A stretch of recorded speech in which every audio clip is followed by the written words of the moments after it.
Hello, good morning. ചായ കുടിച്ചോ എല്ലാവരും? ഞാനും സൈറസും ചായ കുടിച്ചുകൊണ്ടിരിക്കുക കേട്ടോ. അപ്പോൾ ഇന്നത്തെ നമ്മളുടെ ടോപ്പിക്, കുട്ടികളിൽ വരുന്ന ഒരു പേടിയുണ്ട് പഠിക്കാനിരിക്കുമ്പോൾ, സെൽഫ് കോൺഫിഡൻസ് ഇല്ലായ്മ. ഒരു ആവറേജ് അല്ലെങ്കിൽ ബിലോ ആവറേജ് കുട്ടികളുടെ കാര്യമാണ് കേട്ടോ പറയുന്നത്. അപ്പം ഇപ്പോൾ പഠിക്കാനിരിക്കുമ്പോൾ അവർ പഠിക്കാൻ തുടങ്ങുന്നേ ഉണ്ടാവുള്ളൂ. അവർക്ക് എക്സാമിൻ്റെ പേടി ചിലപ്പോൾ ഇപ്പോഴും കയറിയിട്ടുണ്ടാവില്ല, പക്ഷെ ആ പേടി ആദ്യം കയറണം. ആ പേടി നമ്മളെ പേരൻസും ടീച്ചേഴ്സും പറഞ്ഞ് ഇത്രയും പഠിക്കാനുണ്ട്, അപ്പോൾ ഇങ്ങനെ കളിച്ച് നടന്നാൽ ശരിയാവില്ല എന്ന് പറഞ്ഞിട്ട് അവരുടെ ഉള്ളിലേക്ക് സംഭവം എത്തിച്ചു കഴിഞ്ഞാൽ അവർക്ക് വരുന്നൊരു പേടിയുണ്ട്. കാരണം അവരുടെ മുന്നിൽ കുറേ പഠിക്കാനുണ്ട്. അപ്പോൾ പഠിക്കാൻ തുടങ്ങുമ്പോൾ ആദ്യം തന്നെ ഇവർക്കാണ് നമ്മൾ ഷോർട്ട് നോട്ട് കൊടുത്തിട്ട് ടൈപ്പ് ചെയ്യേണ്ടത്. ഒരു ചാപ്റ്റർ തന്നെ അവരുടെ മുന്നിൽ വലുതായി കിടക്കല്ലേ, അപ്പോൾ അവർക്കത് ഇത്രയും സമയത്തിനുള്ളിൽ പഠിച്ച് തീരുമെന്നുള്ളൊരു പേടി ഉണ്ടാവും.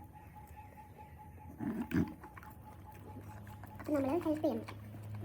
ഓരോ ചാപ്റ്ററും നമ്മൾ ആദ്യം അതിൻ്റെ ഇമ്പോർട്ടൻറ്റ് മാത്രം, അതും അത്രയും എക്സ്പ്ലനേഷൻ്റെ ആവശ്യമില്ല. ഇപ്പോൾ CBSE സയൻസൊക്കെ എഴുതുമ്പോൾ പോയിൻറ്റ്സ് മാത്രം മതി, വാരി വലിച്ച് എഴുതേണ്ട ഒരു കാര്യമില്ല.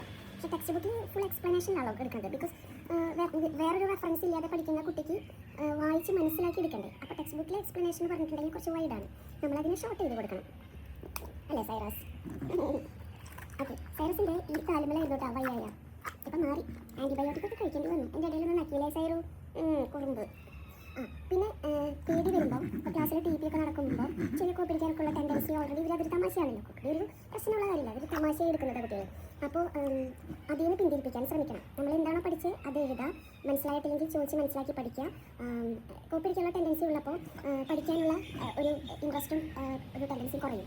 അപ്പോൾ അത് മനസ്സിലാക്കിക്കൊണ്ട് നമ്മൾ ചെറിയ TP ഒക്കെ വരുമ്പോൾ അപ്പോഴും നമ്മൾ ഏതാ ടോപ്പിക്കാണ് ഇത്രയാണ്, ഇത് ഇത്ര വലുതുണ്ടെങ്കിൽ അതിനെ ഷോർട്ട് ചെയ്ത് നമ്മൾക്ക് അതിനെക്കുറിച്ച് എന്തെങ്കിലും അറിയുമെന്ന് വെച്ചാൽ അറിയാമെന്നുള്ള രീതിയിലാക്കിയിട്ട് കുട്ടിക്ക് കൊടുക്കണം. അപ്പോൾ അവന് കോൺഫിഡൻസ് ഇങ്ങനെ കയറും.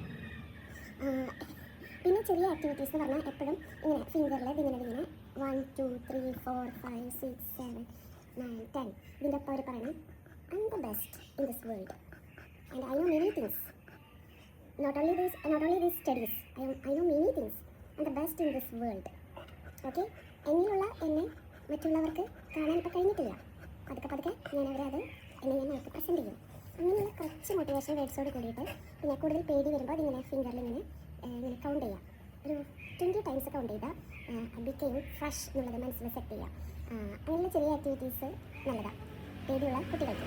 പേടി എന്ന് പറഞ്ഞാൽ ഇവർക്ക് സ്കൂൾ ആൻഡ് ഇതിൻ്റെ സ്റ്റഡീസിൻ്റെ കാര്യത്തിൽ മാത്രമേ ഉള്ളൂ. അതല്ലാത്തടത്ത് നമുക്ക് അവർ വേണം. പുതിയ ഐഡിയാസും ഇപ്പോൾ ഫോണിൽ എന്തെങ്കിലും പ്രശ്നങ്ങൾ വന്നാൽ തന്നെ അവർക്ക് അത് ചെയ്യാൻ പറ്റുള്ളൂ, നമുക്ക് പറ്റില്ല. അപ്പോൾ ബിയോണ്ട് നമ്മുടെ തിങ്കിങ്, ബിയോണ്ട് അവർ ഇമാജിനേഷനാണ് അവർ ശരിക്കും. സരു ബൈ പറയാം. ബൈ.